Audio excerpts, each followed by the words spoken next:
समृद्धी महामार्गावर प्रवाशांकरिता आवश्यक सुविधा नाहीत।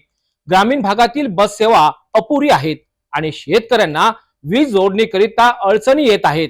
याच विषयावर आमदार प्रताप अळसर यांनी सभागृहात जोरदार मागणी केली आहे। पाहूया हा संपूर्ण रिपोर्ट। समृद्धी महामार्गावर जे काही टोल आहे त्यामध्ये माझ्या धामणगाव मतदारसंघात सुद्धा धामणगावचा पॉइंट आहे, मात्र तिथे आजूबाजूला पूर्ण तो सिमेंट रोड आहे, सिमेंट रस्ता आहे। त्या टोलवर जे काही केबिन आहे ते छोटे आहेत, त्याला काचेचा सगळे आजूबाजूला काचा आहे, परंतु सगळे मी टोलवर पाहिलं असताना तिथे एसी लागलेला आहे। धामणगावच्या टोलवर मात्र एसी नाही, कुठलीही काही व्यवस्था नाही। 45 डिग्रीमध्ये आमच्या विदर्भात टेम्परेचर असते, त्यामध्ये त्या मुलांनी काम करायचं हे अत्यंत अमानवीय आहे। त्यामध्ये ताबडतोब एसीची व्यवस्था करण्याकरता आपण या माध्यमातून निर्देश द्यावा अशी विनंती करतो। आणि महानगरपालिकांसाठी मोठ्या प्रमाणात बसेस मंजूर करण्यात आला आहे। माझी विनंती आहे की ग्रामीण भागावर सुद्धा थोडं लक्ष द्यावं। आणि आमच्या भागात बसेस अभावी अनेक फेऱ्या रद्द झालेल्या आहेत आणि जेव्हा काही विद्यार्थ्यांसाठी शाळा सुट्टी असते किंवा सुट्टी असतात त्यावेळेस ती बस चालत नाही। सामान्य नागरिकांकरता त्यावेळी बस उपलब्ध नसतात, फेऱ्या उपलब्ध नसतात। त्याच्यामुळे किमान 30 बसेस आमच्या चांदूर डेपोला उपलब्ध करून द्याव्या नवीन, आणि त्या माध्यमातून या सगळ्या सुविधा उपलब्ध कराव्या अशी विनंती करतो। नगरोत्थान महाअभियानाच्या माध्यमातून अध्यक्ष महोदय मोठ्या प्रमाणात सुविधा उपलब्ध करून देण्याचं शासनाने ठरवलं आहे। चांगले प्रोजेक्ट सुरू आहेत, पण अजून नवीन पाणीपुरवठा व नवीन भुयारी गटार योजना या सुद्धा येणाऱ्या काळात आम्हाला मान्यता द्यावी अशी विनंती करतो। आमचे प्रस्ताव तयार आहेत, शासनाकडे आलेले आहेत। पारंपरिक सोलरच्या माध्यमातून आपण पंप देणार आहोत, मात्र अनेक सदस्यांनी सांगितलं आणि माझी तीच विनंती आहे की पारंपरिक पद्धतीची वीज जोडणी सुद्धा आपण देणं अत्यंत आवश्यक आहे। कारण अनेक ठिकाणी उपसाच्या माध्यमातून शेतकरी आपलं सिंचन करतात, 8-8, 9-9 किलोमीटरवरून पाणी ओढण्याकरता सोलरचे पंप काम करत नाहीत। अनेक ठिकाणी आमच्या भागात तर माकडांचाही मोठ्या प्रमाणात त्रास आहे। ते प्रोजेक्ट लावल्यानंतर ते सगळे पॅनल्स वगैरे तोडून टाकतात, त्याच्यामुळे मेंटेनन्स होत नाही।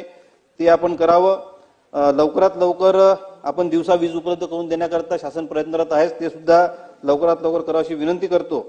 आणि घरकुलांच्या बाबतीत अत्यंत चांगले निर्णय आपल्या सरकारने घेतले, मोठ्या प्रमाणात घरकुल दिले। माननीय ग्रामविकास मंत्री सुद्धा आमचे जयकुमारजी इथं बसलेले आहेत, मी त्यांचे अभिनंदन करीन, सरकारचे अभिनंदन करीन आणि पुढेही आपण देणार आहोतच। पण माझी अजून विनंती असणार आहे की आपण जी काही 50,000ची वाढ दिली, माझी विनंती आहे की शहरी भागापेक्षा ग्रामीणमध्ये खर्च आपला थोडा जास्त वाढतो, कारण कार्टिंग जास्त असते।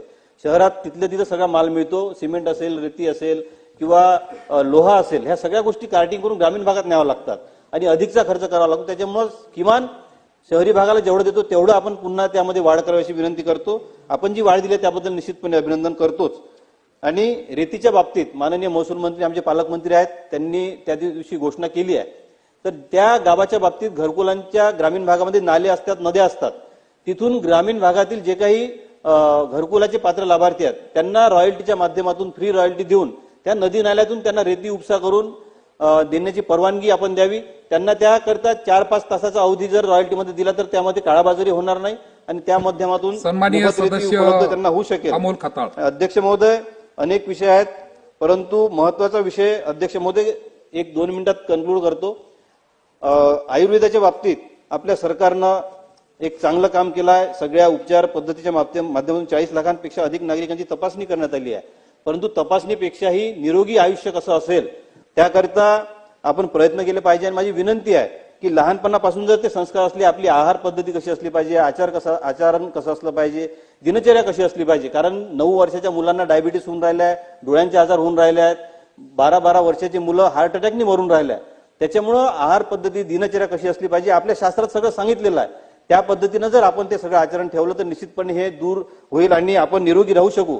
पण त्याकरता बालमनापासून हे संस्कार आवश्यक आहे। त्या वयानुसार त्या वयातील शाळेमध्ये ज्यांना आणि त्यांचं ज्या समृद्धी महामार्ग हा राज्यातील महत्वाचा प्रकल्प असला तरी प्रवाशांकरिता आवश्यक सुविधा आणि ग्रामीण भागातील वाहतुकीच्या प्रश्नावर अजूनही उपाययोजना झालेल्या नाहीत। आमदार प्रताप अळसर यांनी या विषयावर आवाज उठवला आहे। आता पाहावं लागेल की शासन यावर काय भूमिका घेते। पुढील अपडेट करिता पाहत रहा सिटी न्यूज।